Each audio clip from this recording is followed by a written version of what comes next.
Hello, I'm Ken Sisk, and welcome back to Wood, Stone, and Steel. Vacation time in our lives is extremely limited and precious.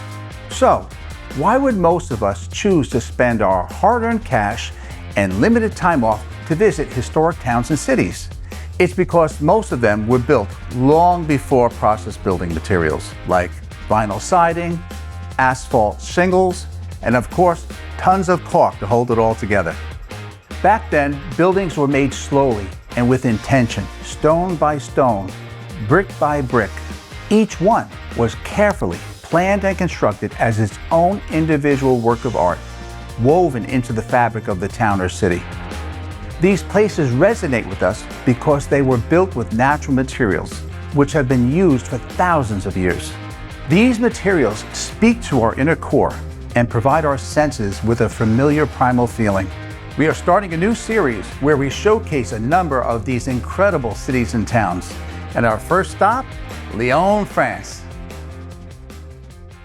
Known as the gastronomic capital of France and renowned for its bouchons, Lyon is located southeast of Paris and is less than a 2-hour train ride from Paris via the high-speed train. So you could potentially do a day trip to Lyon from Paris.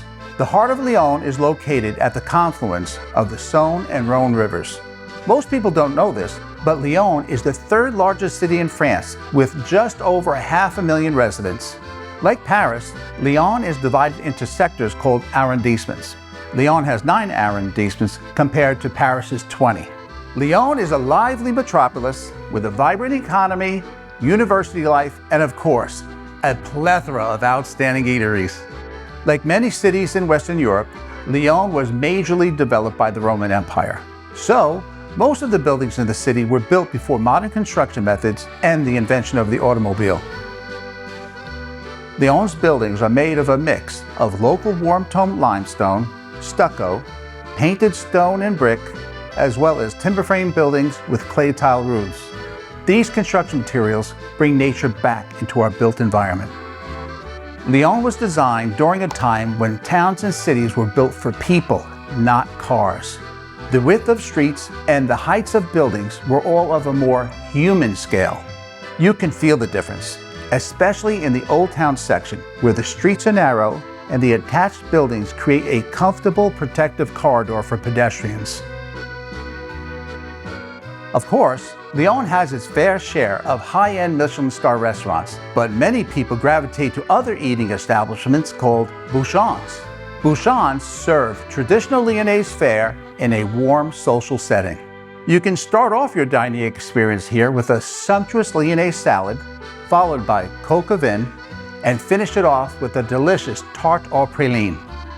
But if you are more gastronomically adventurous, bouchons are also known for serving every part of the animal, from nose to tail. Lyon specializes in pralines, but theirs is of a distinct red color. Legend has it, a local confectioner was so inspired by roses he saw along the Rhône River that he decided to add red dye to an otherwise normally brown praline. Many boulangeries have incorporated these pralines into different offerings, but one of my personal favorites is a large praline brioche. This grand buttery brioche is studded with crunchy caramelized pink pralines and can easily be shared with your favorite foodie. Now that's a mouthful. Lyon was once known as Lugdunum, and it was founded in 43 BC by the Roman Empire. An interesting fact is that 2 Roman emperors, Claudius and Caracalla, were actually born here. This was a major Roman city, and you know how those Romans love their theater arts and entertainment. So they built 2 venues side by side on top of the hill just west of Old Town. The larger theater is known as the Ancient Theater of Fourvière. It was built around 15 BC and has a seating capacity of about 10,000. This large theater presented farces, pantomimes, and other light-hearted shows. It is still currently used for different shows and events, including a famous multi-day event called Nuits de Fourvière or Nights of Fourvière. The smaller theater is known as the Odeon and has a seating capacity of about 3,000. Isn't it amazing how we can use a theater made of stone for hundreds of years and yet implode a stadium made of concrete and steel that's less than 50 years old?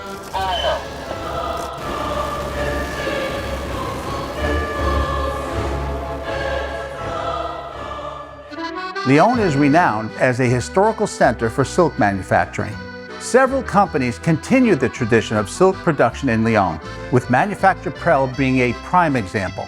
Founded in 1752, it is the oldest family-owned silk manufacturer still operating in Lyon. Their fabrics are so highly sought after that they even have stores in Paris and New York.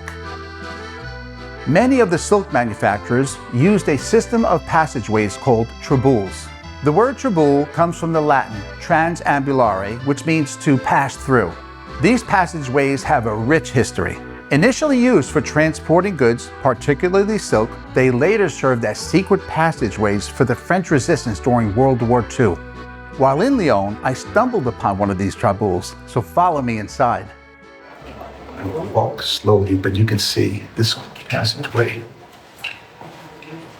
goes on and on.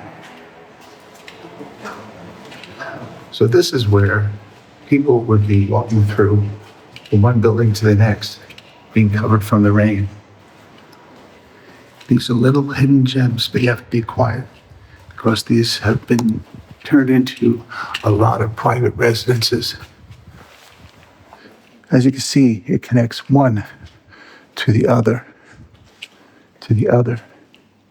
It just keeps going on. And you can go from one building to another building.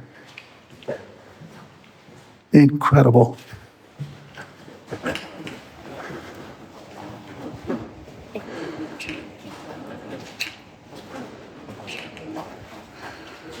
I see a door to head out to the street again. Let's take a look. And there we are. Back out on the street again. Holy mackerel, that was fun. They say there's up to 200 different traboules down here at the Old Town Lyon lower section. Highly recommend coming here. Lyon is a special city with a rich architectural history. Most of the buildings were constructed during a simpler time. No cell phones, no artificially flavored GMO foods, and definitely no vinyl or plastics. We now live in a time where there is a frenetic pace every hour of the day. We are less and less connected to the natural world, and most of us long for more simplicity in our lives. We all love these types of towns and cities because they were built with the raw materials Mother Nature provided us. In effect, it was a period of time when there was a more human way of building, a more human way of living. Make sure you hit like and subscribe, and click that notification bell, and be on the lookout for our next destination. And if you don't like it, make sure you click that like button 3 times.